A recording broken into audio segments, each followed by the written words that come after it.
استاد در مورد نماز ویتر شما صحبت کردید. گفتید اگر کسی همراه امام نماز ویتر خواند و خواست که باز در شب تهجد بخواند و اگر باز خواست که ویتر بخواند، چون درست نیست که دو تا ویتر رو یک جای کند، پس باید ویتر سوم اجرا کند. سوال اینجاست که آیا منبع هست که یعنی اراده داشته باشه خواست بخواد که ویتر دوم بخواند، چون این مخالف سنت است، ویتر سوم بخواند؟ بله، این فعل عبدالله ابن عمر هست رضی الله عنهما میخل میکرده. سه ویتر بخوندن یعنی؟ بله. جزاکم الله خیر. در منبعش هست یعنی کدام کتاب است؟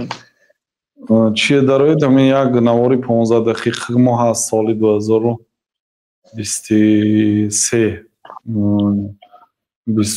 دو سال پیش در رمضان ویتر را همراهی جماعت خواندیم. همین خیلی موضوع بود در مسئله در همین کانال ما 15 دقیقه در همین مسئله فقط مسئله ویتر، خاصتا در دهه آخر این سوال تکرار میشد، به پرگی جواب داده هستیم.